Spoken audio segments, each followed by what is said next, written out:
Au nom du Père et du Fils et du Saint-Esprit, ainsi soit-il. Notre Père qui êtes aux cieux, que votre nom soit sanctifié, que votre règne arrive, que votre volonté soit faite sur la terre comme au ciel. Donnez-nous aujourd'hui notre pain de chaque jour. Pardonnez-nous nos offenses, comme nous pardonnons à ceux qui nous ont offensés. Et ne nous laissez pas succomber à la tentation, mais délivrez-nous du mal, ainsi soit-il. Saint Pilice, au nom du Père et du Fils et du Saint-Esprit, ainsi soit-il. Je voudrais redonner un petit peu le plan que nous avions suivi jusqu'à maintenant. Tout au début, nous avions vu en première partie l'Équateur avant García Moreno, donc le pays de García Moreno, l'Espagne en Amérique, le régalisme et le régicide, Bolivar, la tyrannie révolutionnaire et le libérateur. Ensuite, nous avions commencé à étudier la vie de García Moreno, c'est-à-dire ce qu'on appelait le chevalier du droit, celui qu'on appelait le chevalier du droit, qui allait de 1821 à 1856. Et là-dessus, dans ce chapitre, nous avons vu ses premières années, l'étudiant de 1836 à 1840, l'avocat 1840-1845.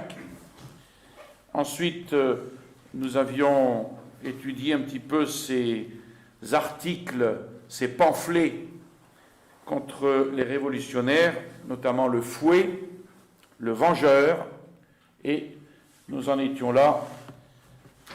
Nous poursuivons donc ce chapitre aujourd'hui en parlant de la défense des Jésuites de 1850-1851, Urbina au pilori, 1851-1853, la voie de l'exil, 1853 et 1854, et sa vie à Paris, 1854-1856, avant d'entreprendre la prochaine fois la croisade contre-révolutionnaire de García Moreno, c'est-à-dire de 1857 à 1869.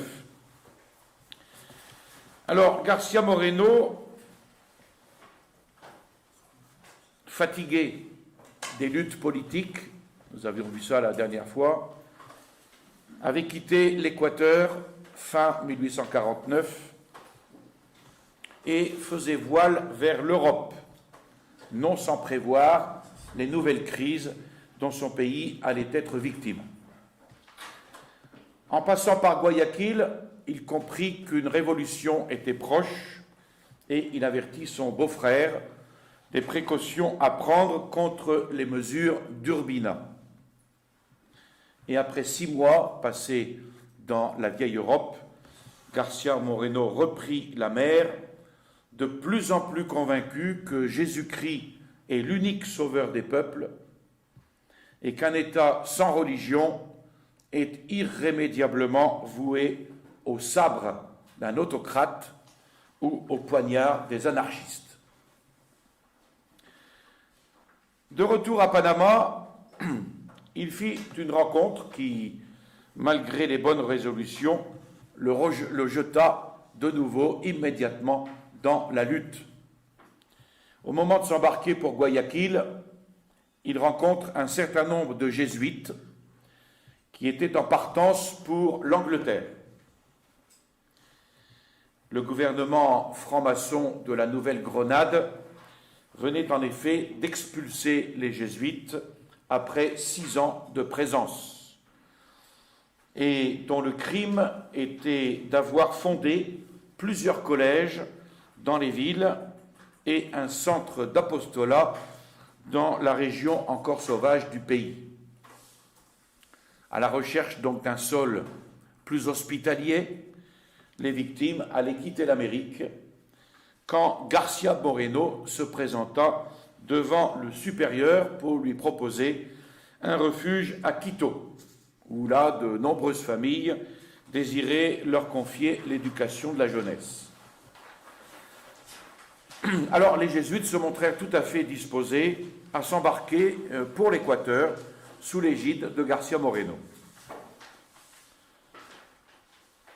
Connaissant particulièrement le nouveau chef suprême, dont Diego Noboa, dont nous avions vu l'élection la fois dernière, qui était un homme disposé par goût à favoriser le catholicisme, on pouvait obtenir de lui un placet, une autorisation, même si ce bon vieillard était à la merci d'Urbina, qui l'avait élevé au pouvoir pour gouverner en son nom et le supplanter à la première occasion. Donc García Moreno, exprimant le ferme espoir de réussir, les jésuites prirent place sur le vaisseau, ignorant la rage obstinée des francs-maçons de la Nouvelle-Grenade. Parmi les passagers du vaisseau, García Moreno avait remarqué un personnage qu'il observait attentivement, tout en se dissimulant de son mieux, et García Moreno reconnut le général Obando, l'un des plus acharnés persécuteurs des jésuites et principal auteur de leur expulsion. Alors, arrivé au port de Guayaquil, il s'empressa de débarquer avant tous les voyageurs, courut sans perdre une minute chez Noboa, qui accueillit favorablement la requête d'introduire à Quito les religieux expulsés. Donc García Moreno voulait prendre évidemment les devants de ce qu'il pouvait un peu imaginer de la part du général Obando. Quelques heures après, la petite caravane donc s'embarquait précipitamment sur le fleuve Guayas pour gagner les Cordillères. Quand Obando vint à son tour réclamer l'interdiction des jésuites, on lui répondit qu'il était trop tard, que l'Équateur n'avait pas à s'immiscer dans les querelles politiques ou religieuses de la Nouvelle-Grenade. Et Noboa ne s'imaginait pas que cette affaire, habilement exploitée par Urbina, deviendrait une machine de guerre pour le renverser. La Convention nationale fut saisie de cette affaire immédiatement après le vote de la Constitution et l'élection définitive de Noboa. Devait-on faire une loi de rappel ou confirmer le décret de bannissement de Charles III édicté contre les jésuites au siècle précédent? Voilà l'alternative qui était présentée aux législateurs. La discussion fut longue, l'opposition violente, mais la majorité vota l'acte solennel de séparation. Et la foule salua le décret par des applaudissements enthousiastes. On rendit donc à la Compagnie de Jésus l'église qui lui avait appartenu avant la suppression. On lui alloua un couvent spacieux, l'hôtel de la Monnaie pour y établir un collège, et un article du décret portait en doute que les pères rentreraient en possession de tous leurs biens non aliénés, et tout cela après un exil de 83 ans. Ce fut donc une ovation triomphale que la foule va réserver aux jésuites. Pour la première fois depuis près d'un siècle, on revoyait à l'autel ces héroïques missionnaires qui avaient fondé dans les forêts de l'Amazone d'admirables réductions. Alors évidemment, García Moreno triomphait. Il pouvait espérer que cette loi serait respectée de l'opposition prétendument libérale. Mais non, les francs-maçons dressèrent un plan de campagne d'une simplicité remarquable. Il s'agissait d'abattre révolutionnairement Noboa, puis de jeter brutalement les jésuites hors d'Équateur. Le général Urbina ne demandait pas mieux que de profiter de cette excellente occasion pour renverser et remplacer le faible Noboa. Ces journaux représentèrent le président comme un esclave des jésuites, eux-mêmes fauteurs de troubles et de rébellions.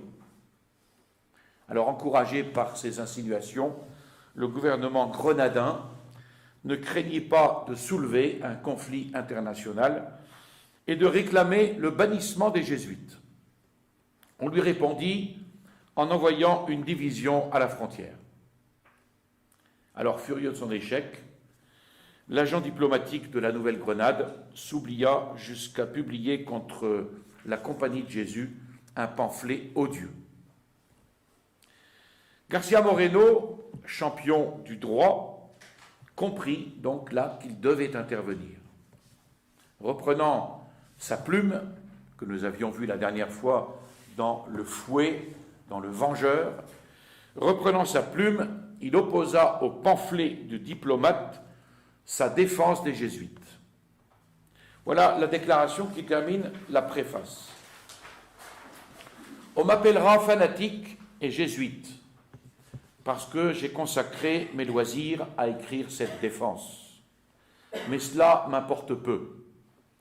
Je suis catholique et fier de l'être, bien que je ne puisse compter au nombre des chrétiens fervents. J'aime ma patrie avec passion et j'estime que c'est un devoir de travailler à son bonheur. Chrétien et patriote, je ne puis garder le silence sur une question qui m'intéresse au plus haut degré, la religion et la patrie. D'ailleurs, mon caractère me porte naturellement à prendre en main la cause du faible et de l'opprimé.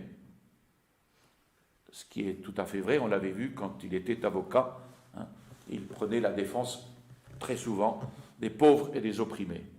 La tyrannie me révolte partout où je la rencontre. Et je déteste la froide barbarie de ces hommes qui savent rester neutres entre la victime et le bourreau. Après cette profession de foi, voilà le pamphlet de García Moreno. C'est un monument. L'auteur d'un écrit calomnieux, récemment publié contre les jésuites, nous avertit qu'il est jeune encore, et il le prouve incontinent par un début tout à fait enfantin. Selon lui, nous sommes obligés de le croire, pour plusieurs raisons. D'abord parce qu'il a vu ce qu'il raconte, puis parce qu'il se présente comme interprète de son siècle. Ensuite, parce qu'à son âge, on est d'une sincérité ingénue. Enfin, parce qu'entre républicains démocrates règne toujours la franchise et la loyauté. On enseignait autrefois que pour mériter créance, il fallait simplement ne pas se tromper et ne pas vouloir tromper les autres, savoir ce que l'on dit et dire ce que l'on sait. Mais comme cet ingénu ne sait pas toujours ce qu'il dit, et dit encore moins ce qu'il sait, il a inventé ses motifs de crédibilité plus que puérils afin de déraisonner et de mentir à son aise. Apprenez donc, jeune homme, que pour avoir droit à notre foi, un témoin oculaire doit se montrer encore témoin intelligent et rapporteur fidèle. Trop souvent, en effet, l'esprit de parti fait de notre instrument d'optique un prisme trompeur. Vous parlez, dites-vous, au nom de vos contemporains, mais il y en a qui mentent en parlant au nom de Dieu. 5 lustres à peine pèsent sur votre tête, et à cet âge, on est candide. À cet âge, les vices les plus honteux peuvent déshonorer le cœur de l'homme. À cet âge, Néon avait tué sa mère. Sa femme et ses maîtres brûlaient Rome pour s'amuser, puis calomniaient les chrétiens pour avoir le plaisir de les brûler aussi.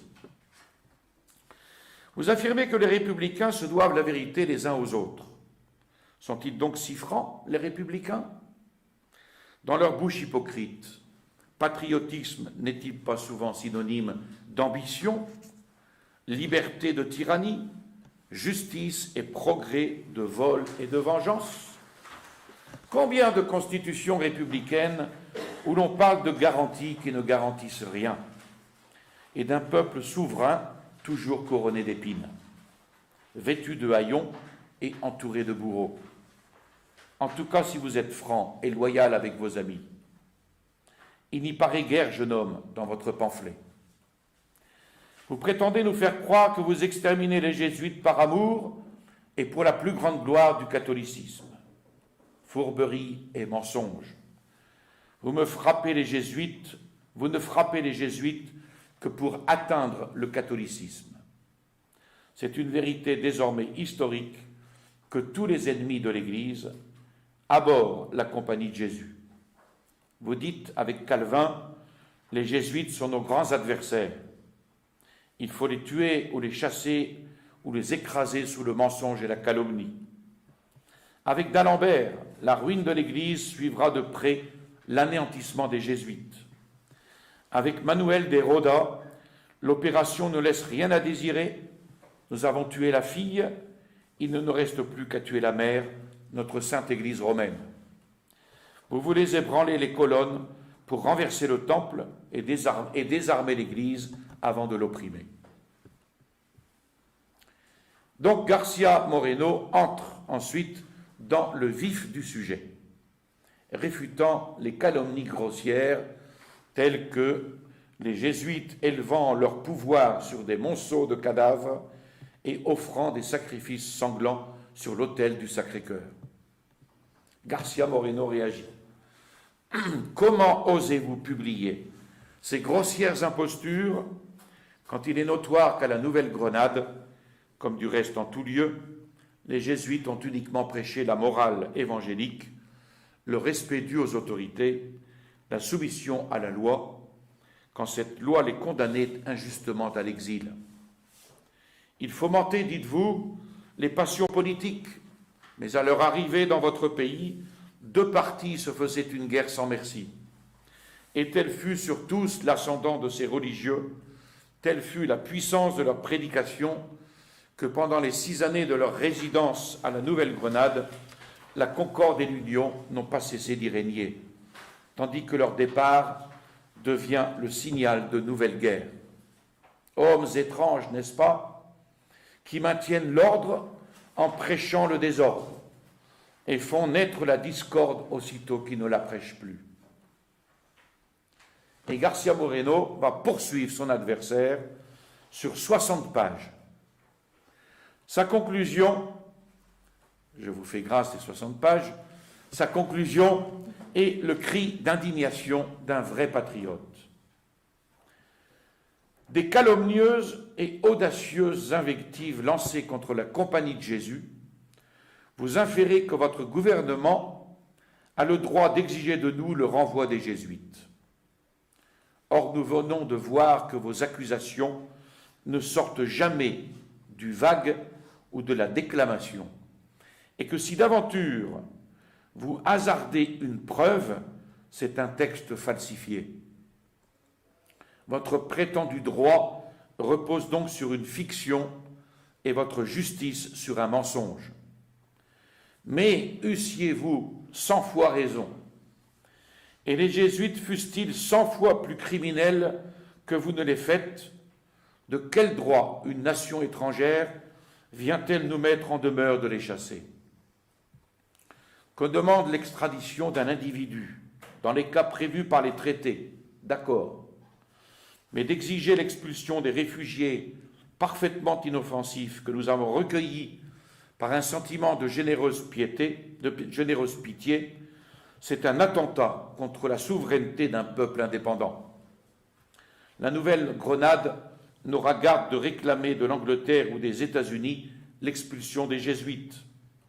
Elle sait trop bien qu'une pareille prétention serait regardée comme une injure par les gouvernements de ces deux pays. Mais avec l'Équateur, on peut tout se permettre. Elle nous outrage parce qu'elle nous croit faibles. Elle nous menace parce qu'elle nous croit tout au plus capables de faire des pronunciamentos. En cela, elle se trompe. L'amour de la patrie n'est pas mort dans le cœur des Équatoriens. Au jour du danger, tous les partis s'uniront pour défendre l'indépendance nationale. Et le gouvernement s'ensevelira sous les ruines de la République plutôt que de mettre son honneur à la merci de l'injustice. Telle est son inébranlable résolution. Quant à nous, nous savons que la guerre est déclarée, non pas aux jésuites, mais au sacerdoce et à la foi catholique. On proscrira les jésuites, puis le clergé séculier, puis tous les enfants de l'Église. Ainsi sera creusé l'abîme où s'engloutiront la Nouvelle-Grenade et l'Équateur et toutes les républiques catholiques, si nous poussons la lâcheté jusqu'à nous soumettre aux infernales exigences de la bande rouge. Mais non, cela ne sera pas. La foi de nos pères ne cessera jamais d'illuminer l'Équateur. Pour la défendre, le clergé ne montrera pas d'apathie. Le peuple ne s'endormira point dans une silencieuse résignation. Nous marcherons au combat sous la conduite de l'éternelle providence.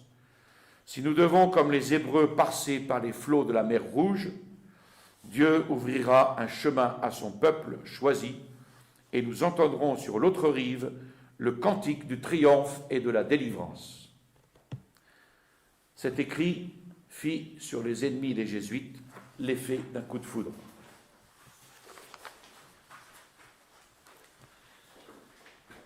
Nous abordons maintenant Urbina au pilori. Nous sommes dans les premiers mois de 1851. Le peuple était encore sous l'impression des événements récents. Le bruit se répandait alors dans tout l'Équateur du danger d'une nouvelle invasion du général Flores sur Guayaquil. Après l'échec de son expédition d'Espagne, il s'était réfugié à New York sans trouver d'appui. On venait par contre d'apprendre son arrivée à Lima et l'organisation à bref délai d'une nouvelle expédition de flibustiers avec la complicité du gouvernement péruvien et le secours de gros capitalistes dévoués à l'ex-président. Urbina en profita pour semer dans tout le pays les germes d'une révolution. Il fit miroiter le spectre de Flores, accusant Noboa de trahison, idée qui fit son chemin dans le peuple. Et pourtant, France Intox n'existait pas. Guayaquil se trouva ainsi dans un état extrême d'ébullition. Urbina conseilla à Noboa de se présenter à Guayaquil pour calmer les esprits. Les intimes de la présidence flairèrent un piège et déconseillèrent à Noboa ce voyage. Mais Noboa, plein de confiance en son favori, ne voulut rien entendre et il se mit en route avec toute la troupe qui convient au magistrat, avec toute la pompe, qui convient au premier magistrat du pays. Or, le 17 juillet 1851, le jour même où le président devait faire son entrée à Guayaquil, 3 généraux vendus à Urbina, Villamil, Robles et Franco, entraient dans les casernes, distribuaient de l'argent aux troupes et, après avoir exalté leur amour de la liberté, les poussèrent à prononcer la déchéance de Noboa et proclamer Urbina chef suprême de la République. Les officiers se laissèrent acheter, les soldats applaudirent. Noboa avait déjà franchi les pentes du Chimborazo et s'apprêtait à descendre majestueusement le cours du Guayas.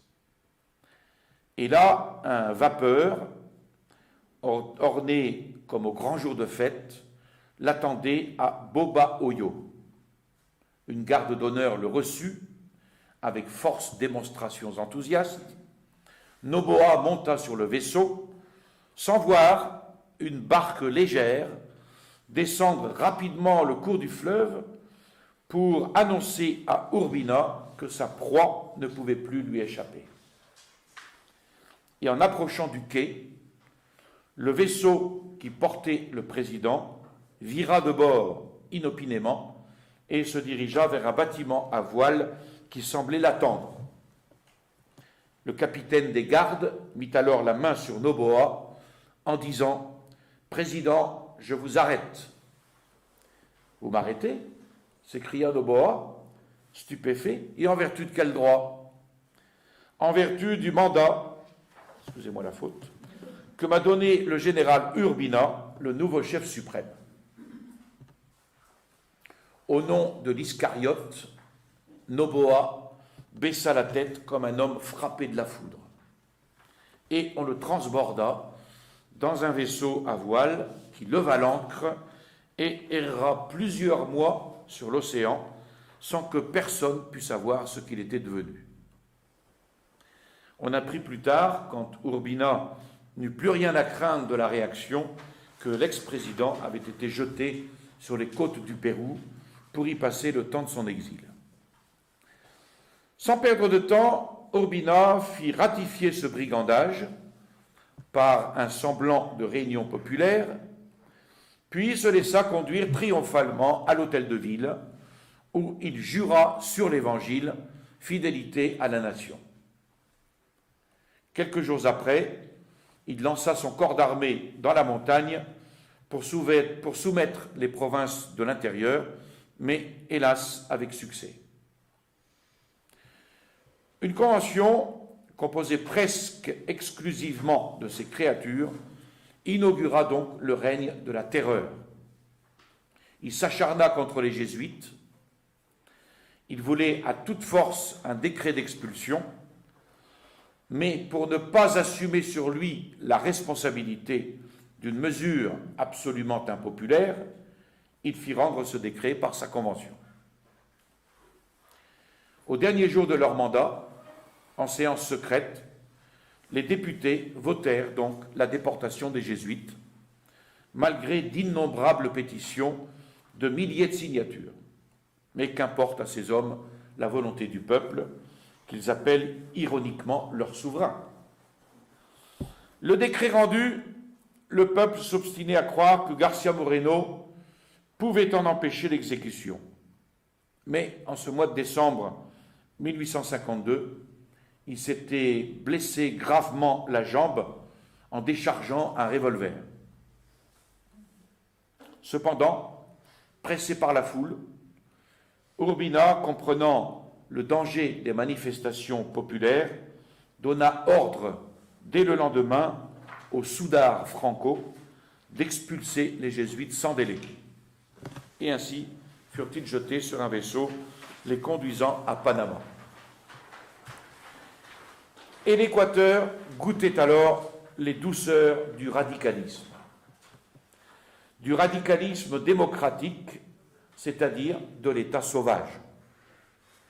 Vol, pillage, contribution forcée, déportation, assassinat, sacrilège, voilà ce qu'on appelle le radicalisme démocratique.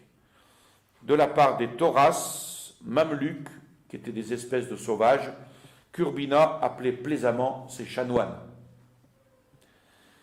Alors, pour mener joyeuse vie avec ses prétoriens, Urbina épuisait le trésor public, commettait les plus infâmes exactions contre les particuliers, et la tête courbée sous le joug, les conservateurs recevaient en silence les coups de cravache du dictateur. Il y a en effet dans la vie des peuples modernes de ces moments d'expiation douloureuse. Comme Adam, ils ont rejeté Dieu pour être libres, ils deviennent comme lui l'esclave du serpent révolutionnaire qui les fascine jusqu'à leur faire perdre l'idée de la vraie liberté. Alors on voit les bornes de l'avilissement se reculer comme à l'infini. Les uns encensent humblement les tyrans au pouvoir, les autres mendient platement ses faveurs, ceux-ci prêchent la réconciliation entre Bélial et Jésus. Il faut céder quelque chose à Bélial pour ne pas l'irriter davantage et l'amener doucement à résipiscence. Et ceux-là prétendent que de nos jours, le meilleur moyen de sauver le monde, c'est de hurler avec les loups en arborant franchement le drapeau de la Révolution. Si quelqu'un relève le drapeau du Christ, de dessous les pieds ignobles qui le foulent, on l'accuse d'exagération et de témérité. On le dénonce comme un ennemi public. Vous voyez, ce n'est pas nouveau.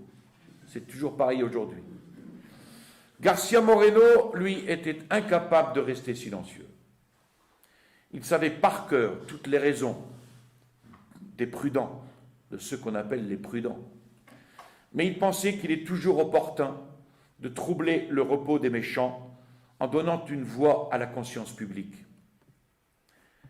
Que plus les voleurs aiment le silence, plus on a raison de faire du bruit, et qu'enfin, à force de patience, les peuples habitués au joug finissent par s'endormir dans le plus abject matérialisme.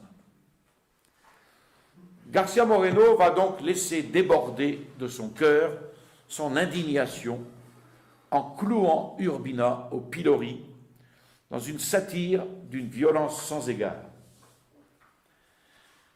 Après une préface vient cette épigraphe de Moratine. J'ai vu d'audacieux tyrans s'élever de la poussière, régner un instant et périr. Puis ensuite vient la flagellation. García Moreno flagelle. Et cette flagellation commence sous la forme antique d'une ode à Fabius. Fuis loin d'ici, vertueux Fabius. Si tu veux préserver du vice ton âme candide encore.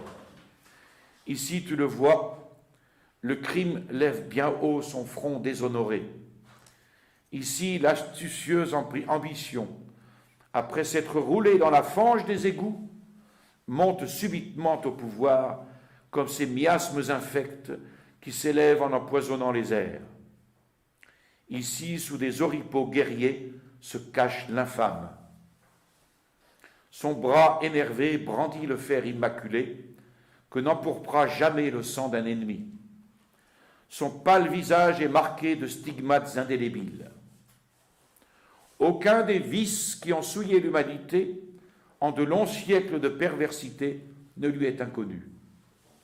Trahison, parjure, escroquerie, brigandage, barbarie, sauvagerie, rien n'y manque. Son ignoble vie est racontée, chapitre par chapitre, dans les articles du Code. Et se composer de toutes les corruptions, ce monstre qui, par son contact, déshonorerait jusqu'à l'échafaud, il triomphe, il règne, il vit en paix. De sa voix perfide, il fait appel au peuple imbécile, pour l'outrager ensuite avec un cynisme brutal. Et le peuple ainsi torturé pleure et se résigne. La probité proscrite est réduite à se cacher, traquée pour délit d'innocence, exposée aux embûches du délateur vendu qui l'espionne. Fuis loin d'ici, te dis-je, et ne tarde pas. N'espère point améliorer par la patience ta condition misérable. Le sentier de l'honneur ne mène point à la fortune. Celui qui poursuit sa marche audacieuse jusqu'au sommet des hautes montagnes n'obtient d'autre résultat que de s'approcher de la foudre. Mais s'il laisse les Andes pour les vallées fécondes de la terre de feu, il arrête bientôt ses regards enchantés sur les campagnes fleuries et les bois verdoyants. Ainsi, l'homme intrépide qui gravit les cimes orageuses de la vertu marche sûrement à sa ruine, tandis que le méchant, dans les sentiers de l'ignominie, recueille fortune et jouissance. Veux-tu à toute force arriver à l'opulence ou au pouvoir?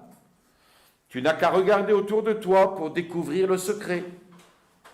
Sois menteur, calomniateur, voleur, profane à tout propos les noms de patrie et de liberté, bassesses ignobles, adulations hypocrites, noire dissimulation, n'épargne rien. Fais du sordide intérêt ta loi suprême, et tes infortunes disparaîtront comme les terreurs d'un songe. N'entends-tu pas le cynique Espino entonner l'hosanna triomphale sur les pas du vainqueur du jour? Que le malheureux monte au Golgotha, Espino le poursuivra de ses cris de mort. Eh bien, de trahison en trahison, sa vie se déroule paisiblement, comme un torrent de lave impure s'écoule au milieu des cendres et des quartiers de roches sur les flancs déchirés du Sanghaï. Et Corredor et Viperino et tous ces rebelles qui doivent leur galon non aux luttes guerrières, mais aux lâches séditions. Et ce renégat de Turpio Vilio, qui se donne à tous les partis pour les vendre tous, n'ont-ils pas fini par émerger de la poussière et par conquérir la célébrité de l'ignominie? Sur cette terre de malédiction, à quoi servent la loyauté, la bravoure, la constante honorabilité, l'héroïsme d'un grand cœur qui poursuit la gloire, même au prix de la vie? L'ingratitude, la preuve de son fiel, l'envie lui distille ses poisons, et trop souvent le poignard d'un assassin. Telle est la récompense que l'Équateur réserve à la vertu. Malfaiteur ou malheureux, pas d'autre alternative. Choisis bien vite, avant que la sombre disgrâce ne t'enveloppe de son voile funèbre. Mais non, intrépide et magnanime, méprise ses lâches calculs. Incline la tête sous le couteau, jamais sous l'affront. Que la grande voix de l'ouragan résonne, que la foudre éclate et tombe. Reste immobile et sans peur. Ils pourront te traîner à l'échafaud, mais non t'avilir. Je sais, oui, je sais le sort qui m'attend. De sombres présages attristent mon âme. Des images sanglantes tourbillonnent autour de moi dans mes nuits agitées. Je vois l'avenir qui s'ouvre devant moi. Je sens les dures épines qui vont blesser mon front. J'approcherai de mes lèvres le calice des douleurs. La balle d'un scélérat me percera le cœur. Mais si ma patrie, délivrée de l'oppression qui l'étouffe, peut enfin respirer librement, c'est avec joie que je descendrai au tombeau. Voilà, cette pièce, elle a eu un très grand succès qui a fait frémir Urbina de rage. Mais devant l'effervescence publique, Urbina crut prudent de la dissimuler, cette rage. Il va vouer envers Garcia Moreno une haine implacable, dans l'attente d'une occasion moins compromettante pour se venger. Mais Garcia Moreno n'était pas d'humeur à le faire attendre très longtemps. L'Ode à Fabius inaugurait une guerre à outrance dans laquelle il ne reculerait pas devant le sacrifice de sa vie pour délivrer la patrie. Il savait qu'un jour, le poignard ou la balle d'un scélérat lui percerait le cœur. Il entreprit alors de continuer l'agitation au moyen de sa plume, afin de réveiller dans les masses les nobles passions. Et il va fonder, avec quelques amis, un hebdomadaire, La Nation. Dans le premier numéro, Garcia Moreno traçait un programme net et fier. On relevait de dessous les pieds du président le drapeau de la civilisation catholique. Voilà ce qu'il écrit. « Il était temps de déchirer tous les voiles et de montrer au pays que sous le gouvernement des radicaux, la loi constitutionnelle n'est qu'un leurre, la souveraineté du peuple une chimère, et les garanties légales de ridicules fictions. Vous parlez de progrès et de civilisation, s'écriait la nation. Sachez-le donc, point de progrès ni de civilisation, là où ne progressent pas simultanément la société et l'individu. Nul progrès social, là où règne le mépris du progrès matériel, où la misère dévore la population, où l'astuce révolutionnaire devient le seul moyen de s'enrichir. Nul progrès individuel là où l'intelligence abrutie s'endort dans les bras de l'ignorance, où les doctrines désorganisatrices relâchent chaque jour les liens de la morale et étreignent avec une rapidité terrible, la brillante lumière des révélations divines. Alors Urbina comprit que la nation allait devenir une machine de guerre contre son gouvernement. Il informe donc Garcia Moreno que s'il ose lancer un deuxième numéro de la nation, lui et ses complices seraient déportés. C'est le commandant général de Quito qui reçut l'ordre de signifier à Garcia Moreno cet ordre. « Dites à votre maître, répondit Garcia Moreno, qu'aux nombreux motifs de continuer le journal se joint maintenant celui de ne point me déshonorer en cédant à ses menaces. » Et au jour marqué, parut le numéro 2 de la Nation, plus agressif encore que le premier, sous le titre « Politique du cabinet ». Et Garcia Moreno libellait contre Urbina ce formidable réquisitoire. Il y a longtemps que le pouvoir est débarrassé des périls extérieurs qui lui servaient de prétexte pour couvrir ses fautes et colorer ses erreurs. Une invasion inattendue, moins redoutable par les forces de l'ennemi que par les mécontentements d'un peuple opprimé, faisait oublier en partie les horreurs de la dictature. Quand une nation combat pour son existence, les autres intérêts deviennent secondaires. Ceci soit dit sans vouloir excuser les spoliations et d'autres agissements démocratiques, entre guillemets, qui ont valu aux agents du gouvernement une juste célébrité.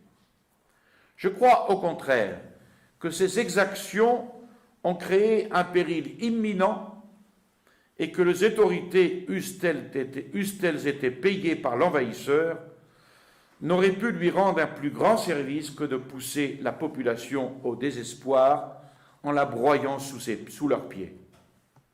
Quoi qu'il en soit, depuis le mois de juillet, les obstacles à l'action régulière du gouvernement ayant disparu, on pouvait croire qu'il chercherait un titre de légitimité dans le bien qu'il ferait au peuple. Vain espoir, plein de témérité et d'insanité, il veut dominer par la terreur. Il voile son impuissance sous les apparences de la force. Il met sa gloire à insulter l'opinion, fier de récolter la haine pourvu qu'il sème l'effroi. Il dirait volontiers comme Tibère « Oderint dum metuant ». Dans notre système actuel d'administration, on n'aperçoit pas le moindre atome d'esprit, de cœur ou de bon sens. Le trésor est à sec, le budget de l'année courante dévoré, le soldat sans solde, n'importe. Au lieu d'introduire dans les finances une économie sévère et de réduire les dépenses militaires, on continue les dilapidations, les négociations ruineuses, les malversations les plus révoltantes. On maintient sur pied une armée déguenillée et affamée, insuffisante pour une guerre extérieure, écrasante pour un pays pauvre et ruiné. Avec tout cela, le gouvernement affecte des airs belliqueux qui font pitié. S'il se rencontre quelque part un jeune Rodomont, aussi couard que rapace, aussi rapace qu'insolent, on peut être sûr que ce propre à rien deviendra gouverneur d'une province ou premier magistrat d'un canton. Il volera, il écrasera le peuple jusqu'à ce qu'il ait enfin lassé sa stoïque patience. Après ce tableau de la politique gouvernementale, Garcia Moreno rappelait les crimes commis contre l'Église et notamment la scandaleuse et brutale expulsion de la Compagnie de Jésus. Il montrait comment un perfide et lâche conspirateur n'avait pas craint d'acheter la protection d'un État voisin au prix du sang du juste et de l'honneur national? Comment une assemblée prostituée, composée de toutes les incapacités, plus platement vile que le Parlement de Cromwell, n'avait pas reculé devant l'exécution de l'infâme complot tramé par un assassin et un traître? Comment elle avait voté son décret de proscription dans le huis clos d'une session secrète à la dernière minute de son existence, et comment, se bouchant les oreilles pour ne pas entendre les cris de réprobation d'un peuple exaspéré. Qu'on me haïsse pourvu qu'on me craigne. Il stigmatisait enfin la barbarie de l'exécution et l'ignoble conduite d'un gouvernement assez éhonté pour calomnier ses victimes avant de les torturer. Honte éternelle, ajoutait-il, à ces lâches oppresseurs de l'innocence, à ces implacables persécuteurs de la vertu. Et en guise de conclusion, il dépeignait, avec son pinceau d'artiste, les terreurs et les affolements de ce gouvernement sans boussole. C'est, disait-il, un homme ivre, à la démarche incertaine, à la vue trouble, à la voix balbutiante. Il fait 1000 détours pour trouver son chemin, heurte à toutes les bornes et attribue ses vertus à la hauteur des édifices. Attribue ses vertiges à la hauteur des édifices. Toujours vacillant, il se plaint qu'on le pousse et qu'on lui fait perdre l'équilibre. Il roule des yeux hagards, lève la main pour saisir une ombre tenace, sans se douter qu'elle est produite par son propre corps. Il accuse le soleil et il se plaint qu'il fait nuit en plein midi, parce que ses yeux obscurcis ne distinguent plus les objets. Épouvanté, il affirme que le sol tremble, parce qu'il ne tient plus sur ses jambes, jusqu'à ce qu'enfin, haletant, somnolent, n'en pouvant plus, il tombe et s'endorme pour cuver son vin. C'est la parfaite image de notre gouvernement. Il prépare sa chute, et sa chute sera celle d'un ivrogne. Voilà, García Moreno avait alors 32 ans. Il venait d'épouser une femme digne de lui, et un avenir brillant s'offrait à ses regards. Lancer sa feuille, c'était donc l'exil assuré. Mais il n'hésite pas. Il la lance et il attend le bourreau. La Nation parut dans la matinée du 15 mars 1853. 2 heures après, Urbina signait l'arrestation de García Moreno et averti que la police avait reçu l'ordre de le saisir, García Moreno sortit de sa demeure, escorté de 2 complices comme lui décrétés d'exil, et se rendit sur la place publique afin de forcer les sbires à l'appréhender en pleine rue devant toute la population. Au silence de mort qui accueillit cette nouvelle infamie, à l'indignation générale, Urbina put savoir combien il était craint, mais aussi détesté. Évidemment, le cœur du peuple accompagnait l'exilé et tous allaient l'attendre comme un libérateur. Alors surgit cette voie de l'exil, 1853-1854. Exilé, la caravane se dirigea vers la Nouvelle-Grenade. Urbina voulait sans doute confier les 3 déportés à ses bons amis, les francs-maçons de Bogota, et arrivé à Pasto, le gouverneur les fit incarcérer, Pasto étant le premier poste du territoire grenadin, de Colombie. Estimant moins dangereux de tenter une évasion que de rester entre leurs mains, García Moreno profita d'un moment où la garde n'avait point l'œil sur lui pour franchir subitement les portes de sa prison, traverser la ville à la faveur des ténèbres et se jeter dans la campagne. Quelques jours après, à la faveur d'un déguisement, il rentrait à Quito pour combiner avec ses amis un nouveau plan d'attaque. Mais il s'aperçoit vite que si l'indignation était grande chez les conservateurs, il n'avait pas encore assez souffert pour regimber contre l'autocrate. Il prit alors la route de Guayaquil, voulant voir lui-même, avant de s'expatrier, si dans cette province plus ardente, il trouverait les esprits disposés à secouer le joug. Mais en vain. Et il s'embarqua alors pour le Pérou. À peine arrivé, il apprit que les conservateurs de Guayaquil l'avaient choisi comme leur représentant au Sénat en vue du congrès de septembre. García Moreno fut donc élu sénateur à une forte majorité.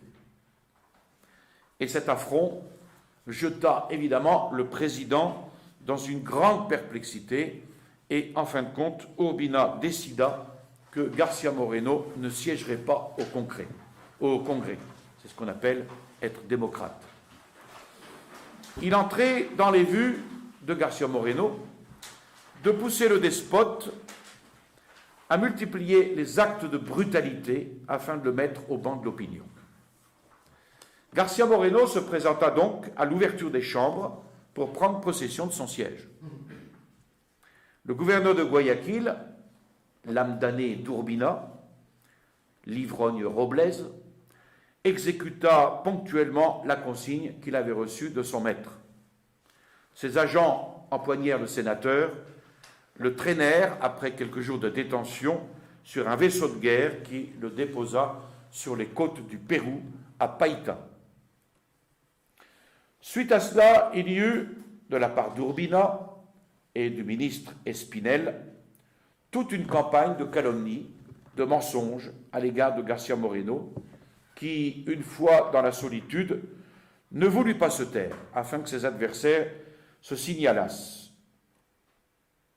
Afin que ses adversaires ne signalassent son silence comme un argument incontestable à l'appui de leurs interventions. Il lança alors un pamphlet contre Urbina et les siens, le 17 novembre 1853, portant ce titre « La vérité à mes calomniateurs », où García Moreno ne croyait pas blesser la charité en dénonçant à la vindicte publique les assassins de l'Église et de la société. Le pamphlet commence par un portrait du président et de son ministre. « Voulez-vous connaître mes accusateurs ? Demandez à Espinel ce qu'il pense d'Urbina et à Urbina ce qu'il pense d'Espinel. » Dans Le Vétéran, un journal de 1849, Espinel disait d'Urbina que c'était le général, expression outrageante au premier chef qu'on emploie dans les provinces pour désigner les maritornes de l'armée. Les maritornes de l'armée, c'est les femmes de mauvaise vie. De sorte que, si l'on en croit son digne ministre, Urbina n'est qu'un être dégradé, aussi corrompu que la plus avilie des créatures. Entendons maintenant Urbina sur son comparse Espinel. Dans son journal L'Opposition, il le dépeint comme un salarié du despotisme, un diffamateur à gages dont le vocabulaire consiste à calomnier et le gagne-pain à semer la discorde. Ensuite, García Moreno prend l'offensive en abordant les charges que ces deux cyniques personnages faisaient peser sur lui. Dans leur odieux factum, mes persécuteurs se gardent bien de traiter la question de proscription au point de vue constitutionnel et légal. Ils préfèrent se rabattre sur l'opportunité, les convenances, l'urgence même de leur décret sauvage. L'opportunité, la convenance. Est-ce que je reconnais au général de toutes les hontes et de toutes les souillures le droit de bannir du pays quiconque lui déplaît, sous prétexte que cela lui paraît opportun ou convenable?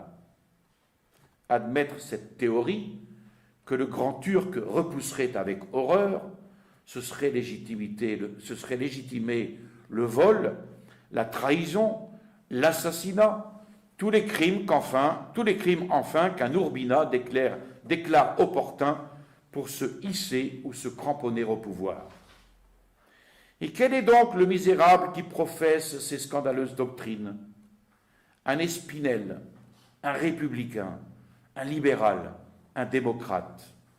Et cela en face du Congrès, devant toute l'Amérique. On m'accuse d'avoir conspiré contre le gouvernement. J'ai tenté, paraît-il, de séduire les officiers de l'armée. Eux-mêmes m'ont dénoncé. Je réponds à Espinel, à l'homme dont la calomnie est le seul gagne-pain, qu'il en a menti.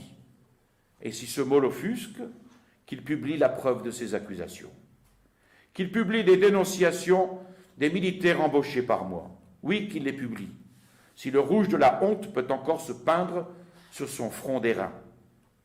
Non, je n'ai pas commis le crime de conspiration. Si j'ai commis un crime, c'est celui de ne pas conspirer contre un régime d'oppression et d'ignominie, contre l'organisation du vol et du brigandage.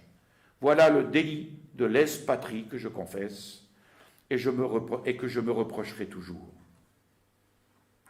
On m'accuse d'avoir qualifié de prostituée l'Assemblée de Guayaquil et d'avoir affirmé que toutes les incapacités y étaient largement représentées. Oui, je l'ai dit, Seigneur Espinel. Et suis-je donc un conspirateur pour avoir délivré un brevet d'incapacité à des rustres qui ne pourraient même pas concourir avec l'âne de Balaam? Mais dans ce cas, je conspire depuis que je suis au monde, car la nature m'a mis au cœur le penchant irrésistible de donner à chaque chose son vrai nom. Et comme Boileau, j'appelle un chat, Urbina, un traître, et la Convention de Guayaquil, une prostituée. De quelle épithète qualifier une assemblée qui, en dépit de la Constitution, de la justice, de la volonté du peuple, de l'honneur national, décrète la barbare expatriation des Jésuites, uniquement parce que l'assassin Obando réclame du traître Urbina l'exécution d'un pacte infâme. On m'accuse d'avoir paralysé l'action du gouvernement au moment de l'invasion et de n'avoir pris la plume que pour favoriser la faction de Flores. J'aurais été bien étonné de ne pas voir Flores dans cette affaire. Flores répond à tout. Flores tient lieu à Urbina de raison et de logique. Flores légitime les décrets de proscription et toutes les formes de contribution. Un Floreano, ce n'est plus un partisan de l'ex-despote, mais l'homme de bien qui censure un scélérat dont tous les châtiments de la justice humaine ne sauraient assez punir les excès. Un Floreano, c'est le citoyen indépendant qui vote par conviction ou dévoile, chiffres en main, les mystérieuses opérations des financiers au pouvoir. Un Floreano, c'est le riche propriétaire, le négociant heureux dont les biens provoquent l'insatiable voracité de la bande officielle. Le rusé général délivre même des brevets de Floreano à ses créanciers, ce qui le débarrasse du soin de payer ses dettes. Et évidemment, cette arme qu'on emploie contre tous, on devait s'en servir contre moi. J'ai donc, en favorisant Flores, annulé l'action du gouvernement. Et la preuve, ô Espinel, rien d'autre que votre insolente affirmation. Ce qui paralyse un gouvernement, misérables hypocrites, c'est son impopularité. La nation finit par se redresser contre ses oppresseurs et cherche à les abattre par l'hostilité ouverte ou la force d'inertie. Les partisans de Flores, les organisateurs de ces futurs triomphes, c'est vous, dilapidateurs des deniers publics. Vous, fauteurs de trahison, vous, cyniques violateurs des lois constitutionnelles, qui autorisez tous les délits en jetant vous-même l'odieux et le mépris sur votre gouvernement. Les vrais agents de Flores, ce sont les Espinel et les Urbina. La cause réelle de mon expulsion, c'est d'avoir créé un organe périodique pour dénoncer au peuple les abus et les crimes dont le gouvernement se rend journellement coupable. Le tyran ne peut supporter cette voix inopportune, écho de la conscience publique et de sa propre conscience. Il étouffa cette voix, il me bannit de Guayaquil malgré l'inviolabilité parlementaire. Il me bâillonna, sachant bien que j'aurais fait sans crainte le hideux tableau de ses brigandages. J'aurais dit pourquoi il refusait de rendre des comptes. Comment 6000 piastres ont disparu mystérieusement du trésor de Manabi.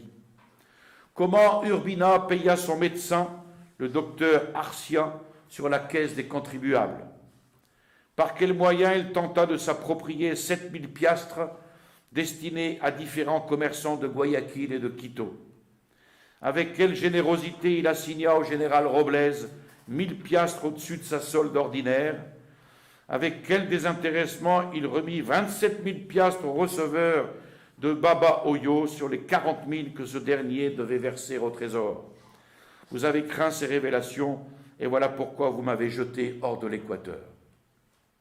On pourrait mettre des noms actuels sous ces noms de l'époque.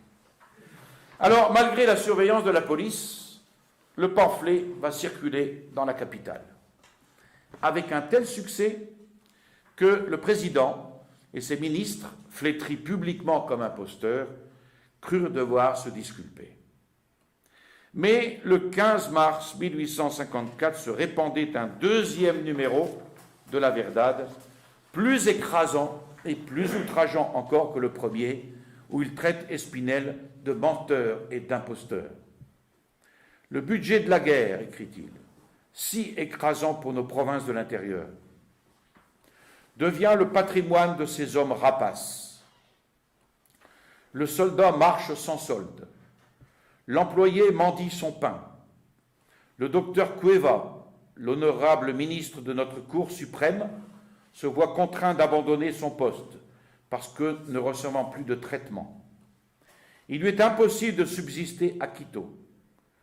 La démocratia, qui connaît ses faits, s'applaudit néanmoins de voir le maniement des finances confié, je cite la démocratia, à des citoyens dont l'honorabilité et la probité offrent toutes les garanties désirables.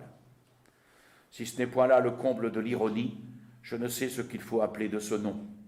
Espinel, le ministre des Finances, accusé par Urbina lui-même de spéculations immorales sur la dette étrangère, enrichi subitement par son passage aux affaires. Espinel, un citoyen probe et honnête. Urbina, qualifié de bandit par Espinel, poursuivi par une armée de créanciers, ignominieusement châtié par Rocafuerte pour avoir extorqué et dissipé en orgie des sommes considérables. Urbina, le colon de l'infamie, qui dans le monde des vices a découvert des régions ignorées jusqu'à lui. Urbina, un homme honorable, franco, mais suffit. Il ne manque que l'honorable Briones pour compléter la série. Je pardonnerai à mes ennemis tout le mal qu'ils ont voulu me faire, s'ils eussent travaillé au bonheur de mon pays, au lieu d'accroître chaque jour sa disgrâce et de ruiner ses espérances. Je leur pardonnerai s'ils m'abusaient de la stupeur d'un peuple aux abois pour s'engraisser de sa chair comme de vils oiseaux de proie.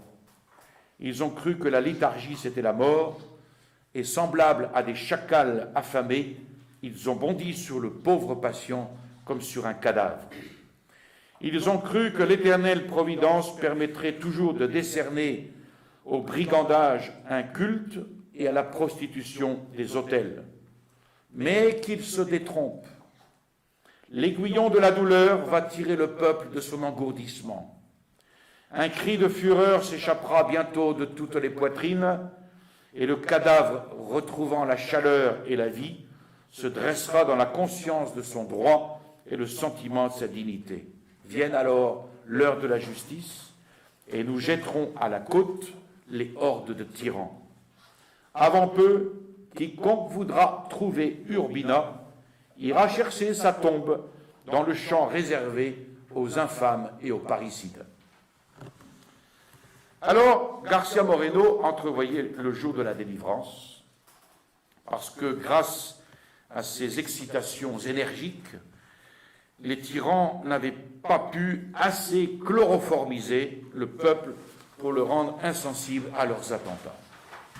Et ce peuple, sans doute, laissait sous ses yeux ébranler la morale et la religion, les deux colonnes de la société. Mais, à ces sourds rugissements, on entrevoyait le moment où l'instinct de conservation lui arracherait le cri redoutable qui met en fuite les assassins. Alors, si un homme se rencontrait, capable de faire l'œuvre de Dieu, la nation se relèverait de ses ruines. L'ardent patriote pressentait vaguement qu'il était cet homme. Il ne disait pas qu'il était cet homme, il pressentait. Et il résolut donc de consacrer à son propre perfectionnement le temps d'exil, en s'exilant en France. Et en décembre 1854, il s'embarque pour Paris. Dernier point, Paris, 1854-1856.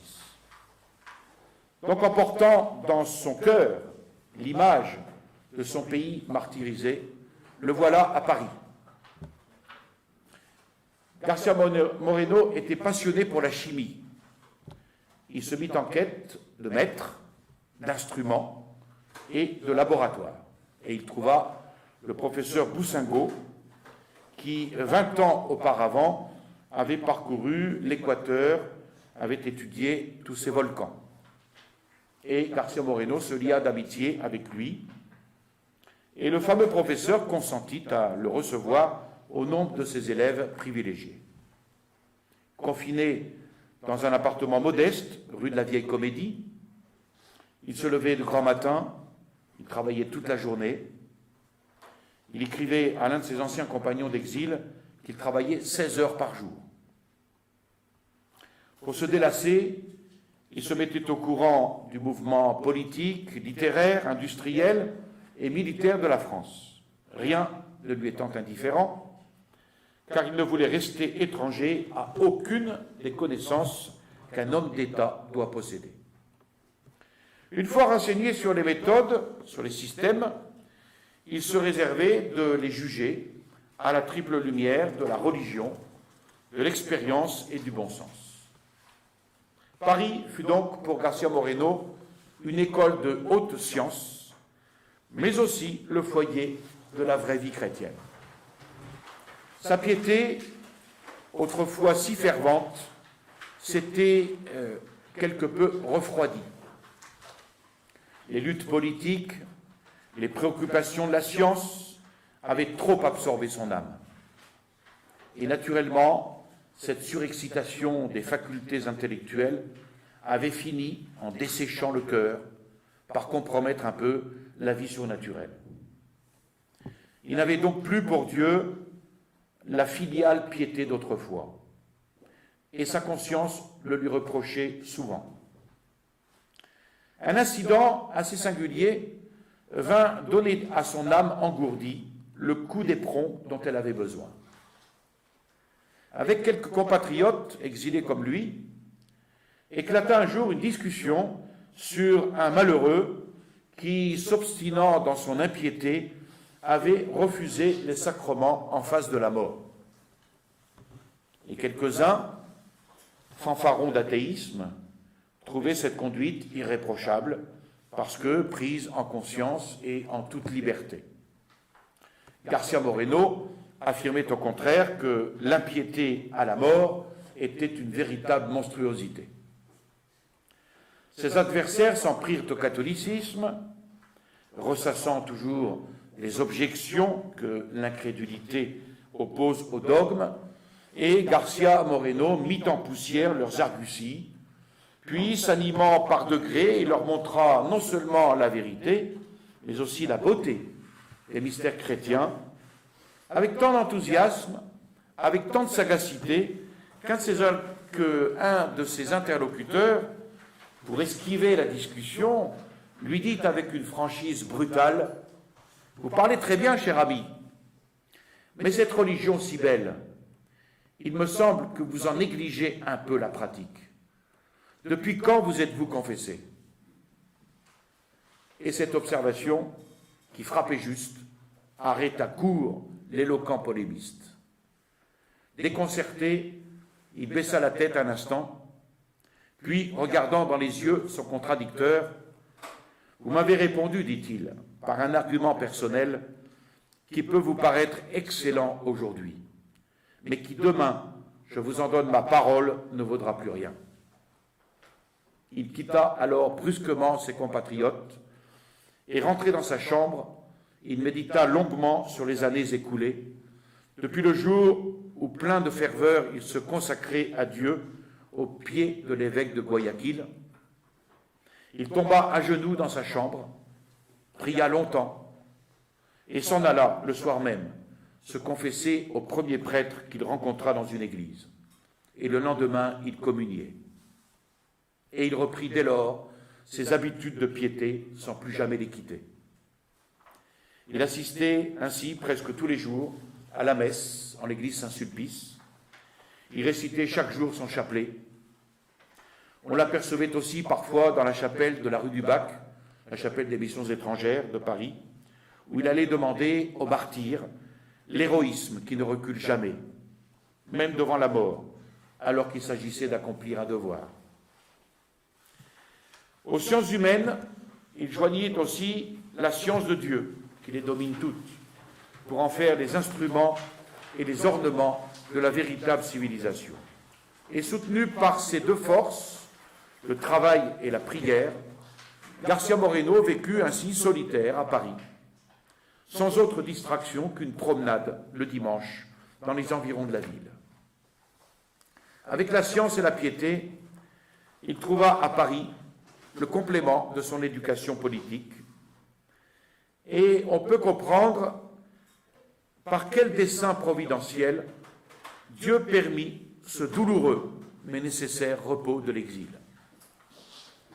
Garcia Moreno sentait d'instinct qu'un jour il aurait à jouer un rôle. Aussi fut-il heureux d'étudier sur place une de ces soudaines métamorphoses opérées dans une nation par la volonté d'un homme. Et il concluait qu'avec le secours d'en haut, un homme sage et fort sauve un peuple malgré lui.